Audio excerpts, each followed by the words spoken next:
Of our media and political experts, Metro Councilman at Large and Democratic Operative Jerry Maynard, and heard daily on 1510 WLAC syndicated talk show host Steve Gill. Welcome. Nice to see you both. Good to see you too. Both of you. Yes, sir. Let's talk a little bit about the Republican convention. It's coming up in the next few months. The race not over with, but it is really over with after the 5 wins by Mitt Romney this week. The race really is his now to take to the convention to get the nomination. Yeah, as I think even Newt said, it's his nomination. You know, even before that, I think mathematically he had the numbers. I think what's important now is you move to the shift of what is the process for picking the VP. And a lot of people are talking about who the VP is going to be. I happen to think that how you pick is as important as who you pick. I think what we saw in the last time, when you pick somebody and everybody goes, who, you've made a mistake by not kind of laying the groundwork or preparing them. And we did that with Dan Quayle. We did that with Sarah Palin.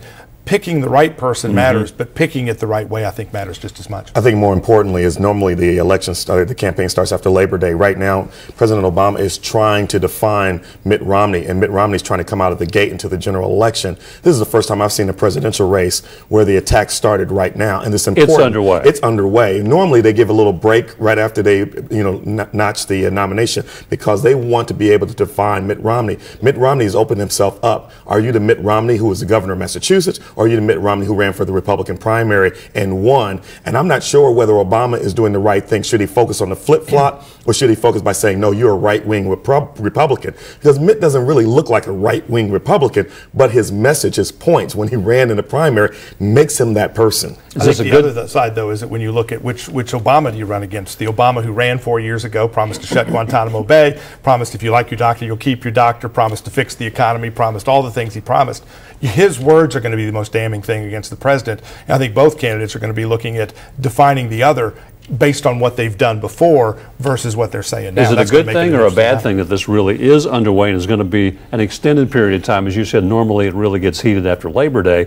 Will people get tired of it by Labor Day? Will it be less enthusiastic? Is that a plus for the president maybe? Or, I mean, because this will be drug out a little bit longer than normal. It is very important that Obama be able to define Mitt Romney right now. I think it's crucial. I don't know whether it's going to stick. I don't know whether Americans are paying attention enough right now. But there are 2 groups that Obama has to nail down, women and Hispanics. If he can nail down that Mitt Romney is part of this war on women and against Hispanics, I think that Obama wins the election. And I think that what Mitt Romney has to do is say, no, that's not me. I'm more the person in the middle when I was governor of Massachusetts. Look at my record when I was governor of Massachusetts, not look at my record when I was running for the primary. I think it's interesting that the strategy apparently that Jerry and the president want to follow is how do we divide America so that we can win re-election rather than how do we solve the problems Americans are facing with gasoline approaching $4, perhaps $5 a gallon. We had one of the president's advisors this week talk about the fact that we really can't do anything to keep it from getting to $9 a gallon. We had another 388,000 people file new unemployment claims this week,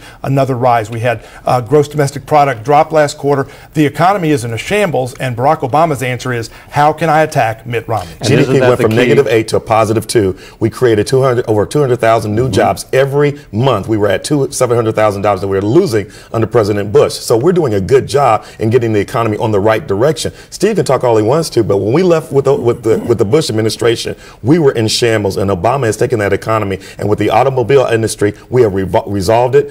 We've got a new automobile industry going forward, and so we're doing a good job in making sure the economy is going in the right direction right now. Look at the stock markets.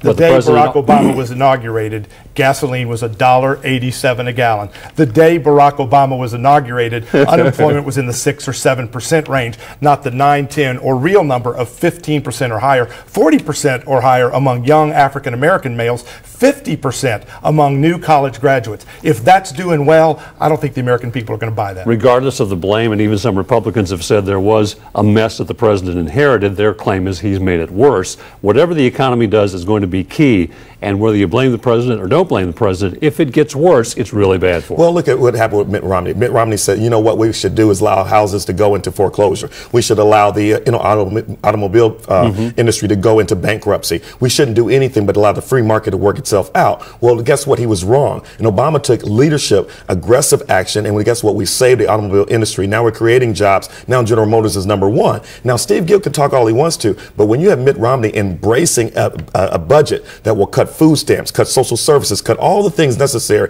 as a public safety net system for those who are going through, so you can provide tax cuts for the rich, it's not going to work. And we need to pin Romney to that budget and define him accordingly. Unfortunately, I think that the Obama team, like Jerry, are misquoting Mitt Romney. In fact, we had the president do it again this week, claiming that Mitt Romney didn't want to get Osama bin Laden. When you look at the actual quote, that's a lie. Barack Obama this week quoted a congresswoman and misquoted her, just flat out lied about what she said in order to lie to college students to win. I think the problem that the Obama team is going to have is the lies they've got on Mitt Romney and Republicans aren't going to be as bad as the truth we have on them. You mentioned the VP choice. How important is that for Mitt Romney to choose that right person? There are a lot of good candidates out there, and do you expect that to be a little ways down, closer to the convention, before we know who that person is going to be? I think we'll get a lot closer before we know who the person is, but I'm advocating that we start that process now and do it open, transparent, and in a way that people are not shocked when they make the pick, and so that they're up to speed. I mean, one of the challenges, and I think we can probably agree on this, is the presidential race is a different pace and speed.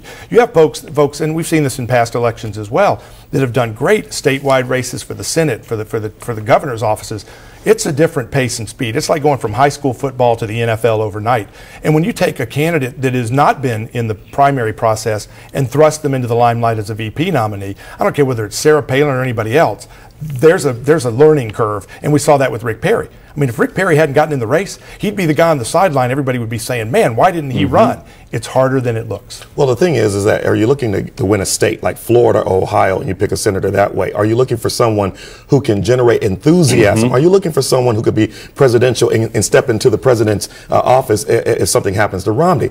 I'm not sure what Romney wants to do. I know this one thing. Romney does not want to pick someone who will overshadow him. Romney does not want to pick somebody who could cause the crowds to be so enthusiastic they will lose sight of this businessman character that he provides. I think that Mitt Romney needs to pick Senator Portman out of the guy out of Ohio, because I think he is the same person, same style. It's the business approach, as opposed to picking the guy Rubio out of Florida. And that may be the pick, because when you look at the geographic concerns, you know, Ohio is going to be one of those key states. Obviously, Florida is as well. Marco Rubio is important.